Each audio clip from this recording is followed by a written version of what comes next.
Okay, so Archit, let's proceed ahead with your snap for mechanical vibration for BARC, right? Okay sir. Okay, तो मेरे को आप ये बताइए कि नेचुरल फ्रीक्वेंसी क्या होता है Archit? What is the natural frequency? Sir कोई भी हमारा सिस्टम है जो उसकी अपनी जो फ्रीक्वेंसी है, अगर वो उस पे वाइब्रेट कर रहा है या ऑसिलेट कर रहा है, तो उसकी अपनी सिस्टम की जो फ्रीक्वेंसी है उस पे ऑसिलेट करे तो उसकी अपनी नेचुरल फ्रीक्वेंसी उसको बोला जाएगा, जो कि उसके मास में और स्टिफनेस में जो डिपेंड करता है। अब तुम्हारे टेबल पे एक ग्लास पड़ा है और उसके अंदर पानी है। Okay sir. टेबल मेरे पे को गिलास है। ग्लास के अंदर पानी है और एक सिस्टम मान लो इसको। Okay sir. इसकी नेचुरल फ्रीक्वेंसी निकाल के बताओ।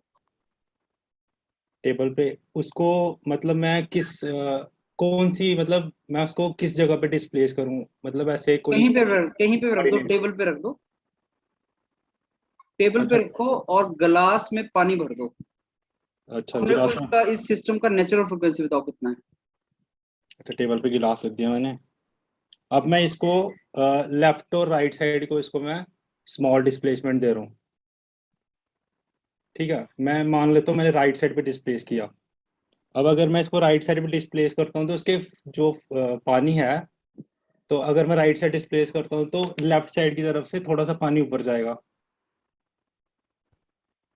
अगर मैंने थोड़ा सा राइट साइड डिस्प्लेस किया तो पानी लेफ्ट साइड से थोड़ा सा ऊपर जाएगा, है ना।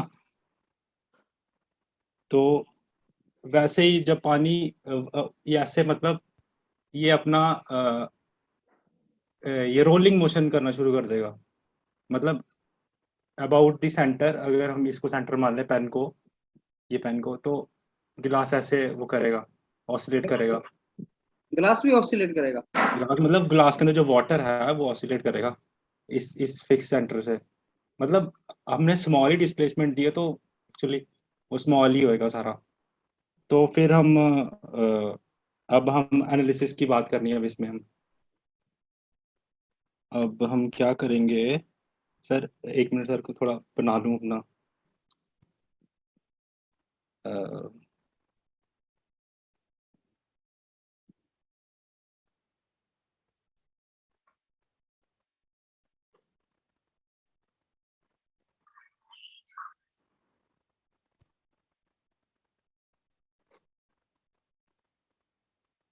सर थोड़ा आइडिया, मतलब अच्छा, मेरे को ये बताओ, इस रूम का नेचुरल फ्रीक्वेंसी कैसे निकाल सकते हैं वाइब्रेशन का, जिस रूम में तुम बैठे हो?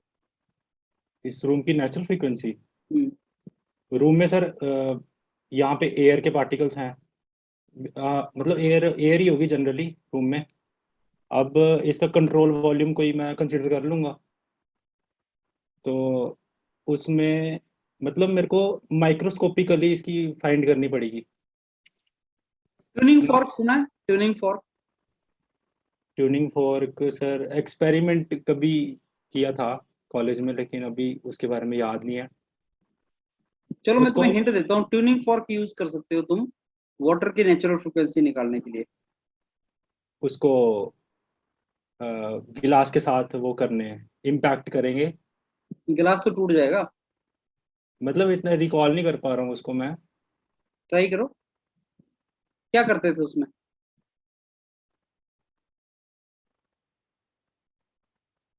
ट्यूनिंग फॉर्क क्या होता था ट्यूनिंग फॉर्क? बताओ कैसा होता है, कैसा दिखता है? यू शेप का होता है और नीचे से एक हाँ ठीक है, फिर टिप। मारते हैं उसको। हाँ इम्पैक्ट, या फिर कोई कहाँ भी मारते हैं? किस जगह पे मारते हैं? जिसकी फ्रीक्वेंसी निकालनी पड़ेगी वहीं पे उसको पैड पे इम्पैक्ट। मारते हैं ना, पैड पे मारते हैं, पैड पे। पैड पे मारने के बाद वो वाइब्रेट करने लगता है। पैड पे मतलब उसके सरफेस पे जहाँ पे गिलास रखा हुआ है। नहीं, किसी भी और सरफेस पे। तो फिर वो उस सरफेस की आई ना सर। इसका ट्यूनिंग फॉर्क का सर मैं अभी कुछ चलो नहीं। एक और आइडिया देता हूँ तुम्हें, म्यूजिक सिस्टम है कमरे के अंदर? नहीं सर, टीवी? कुछ नहीं है सर, लैपटॉप है और इंटरनेट कनेक्शन है बस। काफी है। लैपटॉप से कैसे यूज कर सकते हैं पानी की फ्रीक्वेंसी निकालना natural? Can you use laptop? Laptop for measuring. Natural frequency of water glass system. अच्छा, आप के फैन जो है उसमें रेगुलेटर में कितनी स्पीड्स पॉसिबल हैं? जो रूम में लगा है इसमें तो 5 अप टू 5 है। मैक्सिमम वाइब्रेशन किस पे होगी? मैक्सिमम वाइब्रेशन जो आप अगर फैन अपने अपनी सिस्टम की फ्रीक्वेंसी के साथ, कौन सी स्पीड पे होगा? 5 स्पीड है ना आपके फैन में तो। हाँ स्पीड तो 5 है। First, second, third, fourth, fifth, सबसे ज्यादा वाइब्रेट किस स्पीड पे करेगा फैन?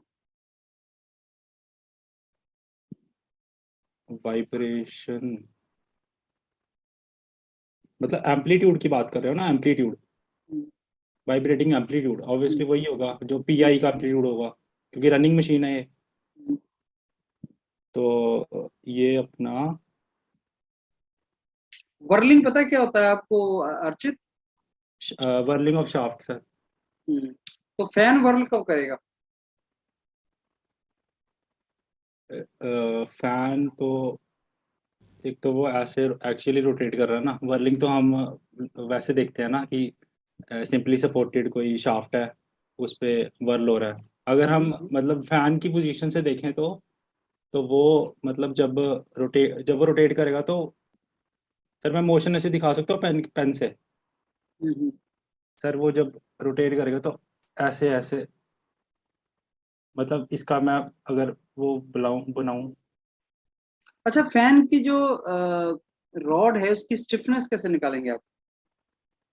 फैन की रॉड की स्टिफनेस Yes. तो नेचुरल फ्रीक्वेंसी से निकलेगी सर। स्टिफनेस को डिफाइन कैसे करते हैं? स्टिफनेस को, स्टिफनेस तो मटेरियल की अपनी इंटरनल वो होती है ना, डिफ्लेक्शन को। प्रॉपर्टी होती है। हाँ प्रॉपर्टी होती है कि वो कितनी कितनी वो है, रेजिस्ट रेजिस्ट कर सकती है उसको। स्ट्रेस हाँ स्ट्रेन डायग्राम पढ़ा है आपने? जी हाँ, हमने तो उसमें स्टिफनेस निकाल सकते हैं क्या? स्ट्रेस स्ट्रेन डायग्राम से अपना ये निकल सकता है। पहले तो ये जो हम बेसिकली बात करते हैं जो टफनेस वगैरह निकलती है ये तो निकलती है। अब अच्छा, स्ट्रेस स्टिफनेस स्ट्रेन डायग्राम का स्लोप क्या देता है आपको? यंग्स मॉडल है सर। तो ऐसी कौन सी डायग्राम है जिसका स्लोप आपको स्टिफनेस दे देगा? Stiffness force deflection curve. Force deformation curve का स्लोप आपको तो स्टिफनेस दे देगा। हाँ जी सर। अब फैन की जो रॉड है उसकी स्टिफनेस बता सकते हैं कैसे निकलेगी? पेन की रॉड की स्टिफनेस, स्टिफनेस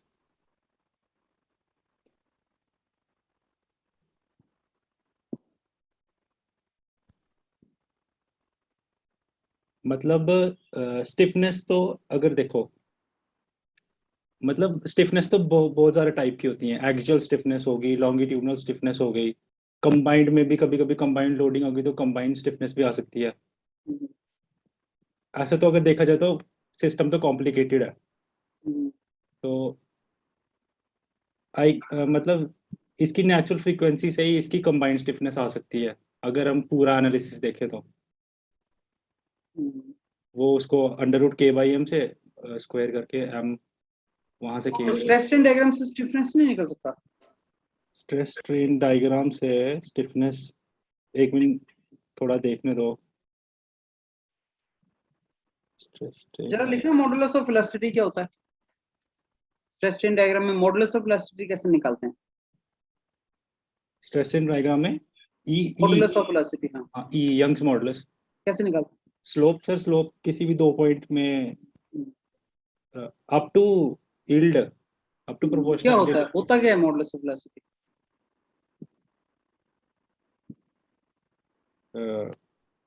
मटेरियल की प्रॉपर्टी होती है सर। हाँ हाँ, डिफाइन कैसे करते हैं?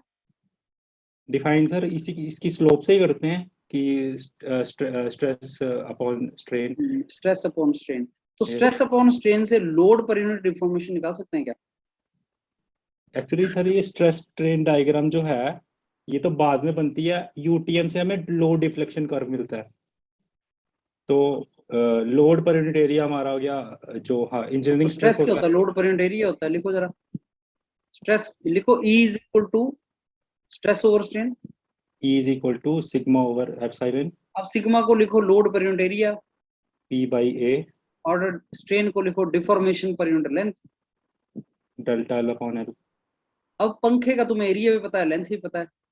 तो ये E आ गया पी एल लोड ओवर ए। लोड पर यूनिट डिफॉर्मेशन मिल गया ना तुम्हें? हाँ, लोड पर यूनिट डिफॉर्मेशन। स्टिफनेस बोल सकते हैं कि इसको? ये एक्सियल होगी ना, जो स्टैटिक है, ये तो स्टैटिक स्टिफनेस है ना, जब वो कुछ नहीं चल नहीं रहा है, सिर्फ रेस्ट पे खड़ा हुआ है।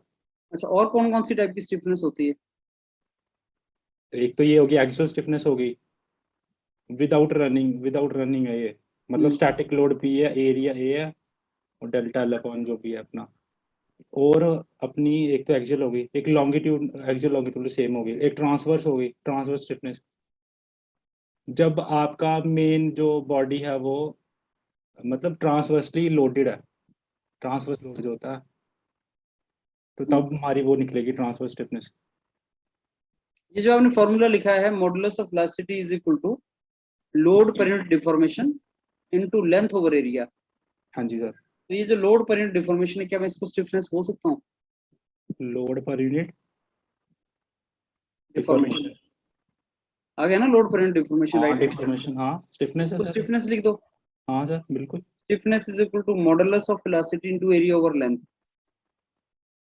हाँ, बिल्कुल सही सर, ये एक्सियल स्टिफनेस हो गई सर। स्टिफनेस होगी ना ये? हाँ जी सर। तो आप पंखे की स्टिफनेस निकाल सकते हो ना? हाँ E भी बिल्कुल। पता है, ए भी पता है, एल भी पता है। हाँ बिल्कुल, ये एक्सियल स्टिफनेस निकलेगी। अच्छा, अब नेचुरल फ्रीक्वेंसी और स्टिफनेस में क्या रिलेशन है? नेचुरल फ्रीक्वेंसी और स्टिफनेस में? अंडर रूट के बाई एम। मास किसका लेंगे? मास सिस्टम का, जो हम पंखे में किस सिस्टम कंसिडरेशन, है? जो कंसिडरेशन के अंदर है, मास वही लेंगे। कौन सा मास है पंखे में, फैन में? अ, देखो, रॉड है, रॉड का इतना मास नहीं हुआ इन कंपैरिजन टू जो उसकी मोटर है और जो उसका फैन है ना। अब जो रॉड पे स्टिफनेस निकलेगी वो मोर और लेस पूरा जो मास मोटर का वही concentrate, majority of the part, तो हम वही मास कंसीडर करेंगे। और प्लस माइनस तो वो चलता ही है, मतलब इतना अच्छा, अगर मेनली। मैं रॉड का मास भी कंसिडर करना हो तो कैसे करेंगे, करूंगा? तो फिर रॉड फॉर्मूला में का, चेंज कैसे होगा? तो फिर मास नीचे ऐड ऐड हो जाएगा ना, मास रॉड ऑफ का mass plus mass of disc के मास मोटर। में ऐड हो जाएगा। हाँ, mass of rod plus mass of motor plus mass of fan, wings, I mean wings. Rod का टोटल मास ऐड होगा या कुछ पार्ट उसका? नहीं सर, टोटल मास ही होना चाहिए ऐड सर। अब पार्शियल कोई फ्रीक्वेंसी तो होती नहीं है, फ्रीक्वेंसी पूरे सिस्टम की होगी, तो मास भी पूरे सिस्टम का ही कंसिडर करना पड़ेगा। अच्छा, load deformation diagram type of load पे डिपेंड करता है क्या? Load deflection type of load, अगर लोड डिफ्लेक्शन कर्व तो हमारा यूटीएम पे बनता है, अगर यूटीएम में टेंसाइल लोड देंगे तो ऑब्वियसली टेंसाइल की नहीं, वो मैं आएगी। आपसे पूछ रहा हूँ सडन या gradual load. Sudden load, gradual load, impact load, उस पर डिपेंड हाँ, करता है? Diagram sir. Sudden loading, gradual loading, impact loading, क्या लोड डिफॉर्मेशन डायग्राम उस पर डिपेंड करेगा? इफेक्ट तो होगा सर डायग्राम। और stress strain diagram, load deformation diagram, stress strain diagram type of load पे डिपेंड करता है क्या? अब सिर्फ एरिया का फैक्टर है, तो एरिया तो वो भी करेगा ही करेगा। मतलब जो सडन लोड है उसके लिए स्ट्रेस स्ट्रेन डायग्राम अलग बनेगा? हाँ सर, अगर ये सिर्फ एरिया का फैक्टर है फिर तो करेगा। और ग्रेजुअल लोड के लिए अलग बनेगा? ग्रेजुअल लोड के लिए हाँ। अच्छा, माइल्ड स्टील का स्ट्रेस स्ट्रेन डायग्राम बनाओ सडन लोडिंग के लिए। सडन लोडिंग के लिए स्ट्रेस स्ट्रेन डायग्राम।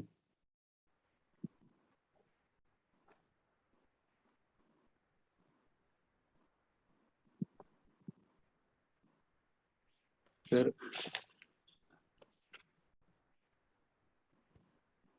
ये माइल्ड स्टील के लिए बना दिया। हाँ जी sir. Are you sure about this? ये तो आपने माइल्ड स्टील का ट्रू स्ट्रेस स्ट्रेन डायग्राम बना दिया। सर मेरे को मतलब ऐसा तो मैंने कभी ऐसा पढ़ा नहीं है कि सडन के लिए आप बनाओ, लेकिन मेरे को ऐसा लगा कि अगर सडन डायरेक्ट अगर इम्पैक्ट डाल रहा तो उसका मतलब सडनली उसका ओके जो। Archit, so should I give you the feedback? हाँ जी सर। क्या लगता है आपको कितने क्वेश्चन आंसर किया सही? मुझे तो, मैं अपने आप को तो अभी मेरे को फर्स्ट टाइम ही था, मेरा फर्स्ट इसको टाइम है। आप प्रिपरेशन करो। When is your interview on BRC? 28 sir. You have very less time Archit, preparation करो। स्ट्रेस स्ट्रेन डायग्राम हमारा योर पीडीएफ पे बहुत बार पढ़ा, बहुत से वीडियो पढ़ा हुआ स्ट्रेस स्ट्रेन डायग्राम का। ये अपना इसका योर पीडिया सडन। एजुकेशन चैनल पे स्ट्रेस स्ट्रेन डायग्राम टाइप करो और आपको वीडियो मिल जाएगा, उसको भी एक बार अंडरस्टैंड करो। स्ट्रेंथ ऑफ मटेरियल को पढ़ो। और एक टर्म होती है आपका रेजोनेंस, सुना है आपने रेजोनेंस? रेजोनेंस, हाँ फिनोमिनन, जब ओमेगा ओमेगा नहीं रहता है। जब बहुत ज्यादा वर्लिंग होने लगती है, हाँ जोर से दीवारें हिलना स्टार्ट करती हैं। समझ गया सर। पानी रेजोनेंस पड़ा है गिलास में और डिजाइन है जोर उस पे। से ऐसे वाइब्रेशन आ जाए पानी के अंदर, पानी को, बिल्कुल। गिलास को नहीं हिलाना, गिलास को नहीं हिलाना। लेकिन अगर गिलास पड़ा है और सामने अपने लैपटॉप के सामने म्यूजिक लगा दी, लैपटॉप में म्यूजिक तो होता है, गाने वाने, हाँ हाँ बिल्कुल। उनकी साउंड बढ़ाओ, गाने की साउंड बढ़ाओ, आपको लगेगा कि एक पर्टिकुलर साउंड पे ज्यादा हाँ वाइब्रेशन पानी, होगी। हाँ उसके वाइब्रेशन पूरे डेस्क पे फैल जाएंगे, हाँ, टेबल तो पे, टेबल से। जिस वाइब्रेशन हाँ, पे बहुत ज्यादा एम्पलीट्यूड हो जाए वो रेजोनेंस उसका वही होगा। रेजोनेंस होता है। Resonance is the when frequency matches it's system frequency. Yes. तो आपने क्या करना, अगर ऐसा कभी भी क्वेश्चन पूछेगा किस बॉडी की नेचुरल फ्रीक्वेंसी निकाल दो, उसकी निकाल दो, think of resonance. And tuning fork में भी रेजोनेंस होता है, फिजिक्स। ट्यूनिंग फॉर्क का एक बार बता दीजिए, ट्यूनिंग नहीं मैं फॉर्क। नहीं बताऊंगा, आप उसको फिजिक्स में पढ़ोगे, अभी गूगल आउट करोगे और आपको समझ आ जाएगा। कोई बात नहीं, मैं वो खुद। बताऊंगा ना, उसको पढ़ना है लेकिन आपने, राइट? ठीक है सर। स्ट्रेस स्ट्रेन डायग्राम आपने बहुत ही गलत बोल दिया। ये मैंने बोला सडन लोड का। फैन का स्ट्रेस, आपने वो शाफ्ट के नीचे मास, उसके नेचुरल फ्रिक्वेंसी तो निकाली हुई है। शाफ्ट का मास अगर कंसीडर करें तो m/3 ऐड होता है,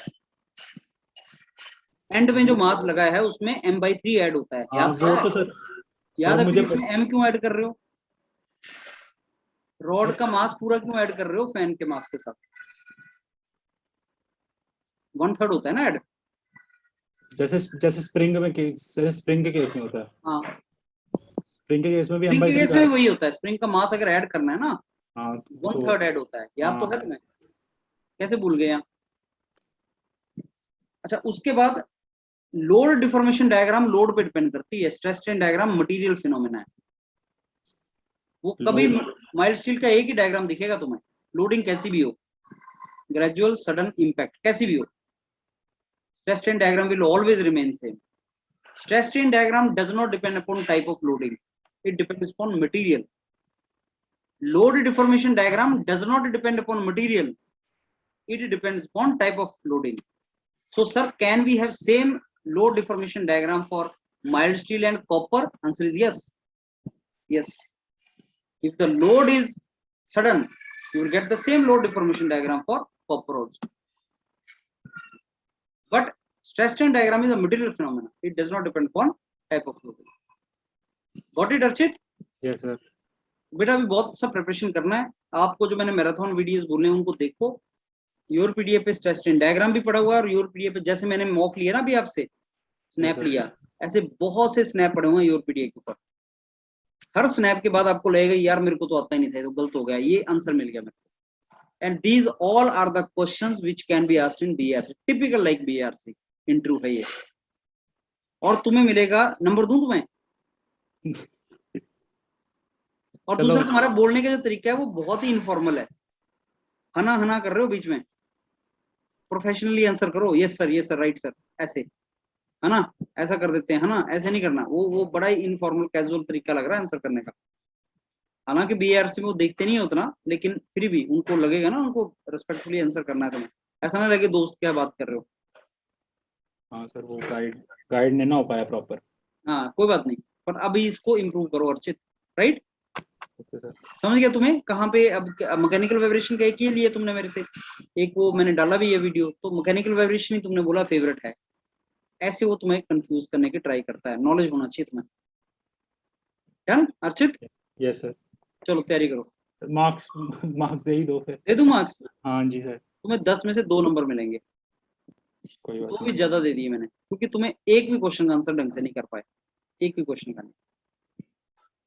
सिंपल आंसर भी अर्चित तुम कंफ्यूज हो गए। मेरा एक्चुअली सर फर्स्ट टाइम है, बिल्कुल ही है, मैंने ठीक है, अभी प्लेसमेंट। इसीलिए प्रैक्टिस इज इंपॉर्टेंट ना, मैं बोलता तो हूँ प्रैक्टिस करो, लेकिन पढ़ के प्रैक्टिस करो। देखो योर पीडीएफ पे जो मैराथन वीडियोस पड़े हैं उनको जरूर सुन लो एक बार, उससे तुम्हारा ब्रशअप हो जाएगा कंसेप्ट। बेसिक्स गलत नहीं करोगे। अगर ये जो मैंने क्वेश्चन पूछा कि स्ट्रेस स्ट्रेन डायग्राम की स्लोप क्या देती है, मुझे सर, हाँ ये तो फिर और ये stress strain diagram type of loading पे डिपेंड करता है, ये तो सारे कवर हैं उसमें स्ट्रेंथ ऑफ मटेरियल वाले मैराथन। मैंने कभी ऐसे क्वेश्चन सुने ही नहीं है, ना कभी या तो फेस किए। मैं बोल रहा हूँ ना, मैराथन सुनो, उसमें हैं ये क्वेश्चन सारे, उसमें सारे ये क्वेश्चन हैं। और यही तुमने इसलिए नहीं प्रीवियस सुना ईयर क्योंकि में। तुम्हें रिटन एग्जाम की तैयारी की ना अभी तक, इंटरव्यू की थोड़ी हाँ की। जी, बिल्कुल नहीं रिटन सर। एग्जाम के क्वेश्चंस एंड इंटरव्यू के क्वेश्चंस आर डिफरेंट, ये तो मैं बोल रहा हूँ। तैयारी करो अर्चित, वहीं से स्टार्ट करो। Right? Yes sir. Okay, thank you. ठीक है, थैंक यू।